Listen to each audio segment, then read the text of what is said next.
ನನ್ನ ಜನ್ಮದಿನವನ್ನು ಇದೇ ಗ್ರಾಮದಲ್ಲಿ ನಮ್ಮ ಊರಿನಲ್ಲಿ ಮೊದಲಿಗೆ ಊರಿನ ಗ್ರಾಮ ದೇವತೆ ಆದಂಥ ಆಂಜನೇಯ ಸ್ವಾಮಿಗೆ ಪೂಜೆ ಸಲ್ಲಿಸೋದ್ರ ಮುಖೇನ ನಾನು ಓದಿದಂಥ ಪ್ರೈಮರಿ ಸ್ಕೂಲು ಕೋಡುಗಲಟ್ಟಿ ಸರ್ಕಾರಿ ಶಾಲೆಯಲ್ಲಿ ಮಕ್ಕಳಿಗೆ ಸಿಹಿ ಹಂಚೋದ್ರ ಮೂಲಕ ಮತ್ತು ಗೋವುಗಳಿಗೆ ಮೇವು ಕೊಡೋದ್ರ ಮೂಲಕ ಇವತ್ತು ನಮ್ಮ ಹುಟ್ಟುಹಬ್ಬವನ್ನು ಸರಳವಾಗಿ ಅದೇ ರೀತಿ ಅಂಗವಿಕಲರು ಬುದ್ಧಿಮಾಂದ್ರ ಅನಾಥಾಶ್ರಮದಲ್ಲಿ ಊಟ ಸಿಹಿ ಕೊಡೋದ್ರ ಮೂಲಕ ಇವತ್ತು ಹುಟ್ಟುಹಬ್ಬವನ್ನು ಆಚರಣೆ ಮಾಡ್ತಾಯಿದ್ದಾರೆ.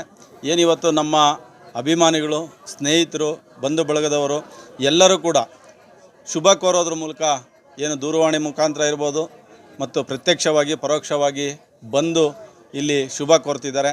ಅವರಿಗೆ ನಾನು ತುಂಬು ಹೃದಯದ ಧನ್ಯವಾದನ ತಿಳಿಸ್ತೀನಿ.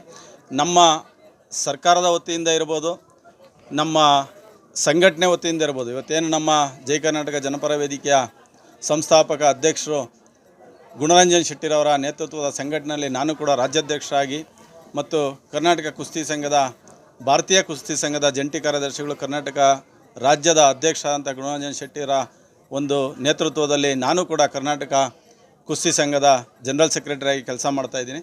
ಏನಿವತ್ತು ಬಡ ಮಕ್ಕಳಿಗಿರ್ಬೋದು, ಬಡ ವಿದ್ಯಾರ್ಥಿಗಳಿಗಿರ್ಬೋದು ಏನು ಅನುಕೂಲಗಳಿಲ್ಲ, ಅವ್ರಿಗೇನು ಕುಂದುಕೊರತೆ ಇದೆ ಅದನ್ನು ನೀಗಿಸಿ ಒಳ್ಳೆಯದು ಮಾಡೋ ಅಂಥ ಕೆಲಸ ಮತ್ತು ಪರಿಸರ ಉಳಿಸೋ ಅಂಥ ಕೆಲಸ ಇವತ್ತು ನಿಮಗೆ ಗೊತ್ತಿರ್ಬೋದು. ಗೋಮಾಳ ಇರ್ಬೋದು, ಬಫರ್ ಝೋನ್ ಇರ್ಬೋದು, ಇಂಥ ಕಡೆ ಒತ್ತುವರಿ ಆಗ್ತಾ ಇರೋಂಥ ಕಡೆ ತೆರವು ಮಾಡಿಸಿ ಗಿಡನ ನೆಡೆಸೋ ಅಂಥ ಕಾರ್ಯಕ್ರಮಗಳು, ಸರ್ಕಾರಿ ಭೂಮಿಗಳನ್ನು ಉಳಿಸೋ ಅಂಥದ್ದು, ಸರ್ಕಾರಿ ಶಾಲೆಗಳು ಏನು ಕುಂದುಕೊರತೆ ಇದೆ ಇವತ್ತು ಎಷ್ಟೋ ಜನ ನಿಮಗೆ ಗೊತ್ತಿರ್ಬೋದು, ಶಿಕ್ಷಕರು ಕಡಿಮೆ ಇದ್ದಾರೆ, ಅವ್ರನ್ನ ಭರ್ತಿ ಮಾಡಿಸೋ ಅಂಥ ಕೆಲಸಗಳು, ಈ ಥರದ್ದು ಕೆಲಸನ ನಾವು ಸಾರ್ವಜನಿಕವಾಗಿ ಮಾಡ್ಕೊಂಬರ್ತಾಯಿದ್ದೀವಿ.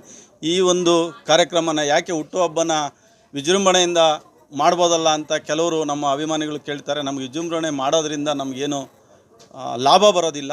ನಾವು ಏನು ಅಭಿಮಾನಿಗಳು ಬಂದು ನಮಗೊಂದು ಶುಭ ಕೋರ್ತಾರೆ ಅದನ್ನು ಸ್ವೀಕಾರ ಮಾಡೋದು, ನಮಗೆ ಜನಸೇವೆ ಮಾಡೋ ಅಂಥ ಅವಕಾಶ ನಮಗೆ ಕಲ್ಪಿಸ್ಕೊಟ್ರಂಥ ದೇವರು ಇವತ್ತು ನಾನು ಎಲ್ಲ ಅಭಿಮಾನಿಗಳಿಗೂ, ನಮ್ಮ ಬಂಧು ಮಿತ್ರರಿಗೂ ಮತ್ತು ರಾಜಕೀಯ ಮುಖಂಡರಿಗೂ ಮತ್ತು ಮಾಧ್ಯಮ ಮಿತ್ರರಿಗೂ ಕೂಡ ಮತ್ತು ಅಧಿಕಾರಿಗಳಿಗೂ ಕೂಡ ನಾನು ಒಂದು ಧನ್ಯವಾದನ ಹೇಳೋಕ್ಕೆ ಇಷ್ಟಪಡ್ತೀನಿ.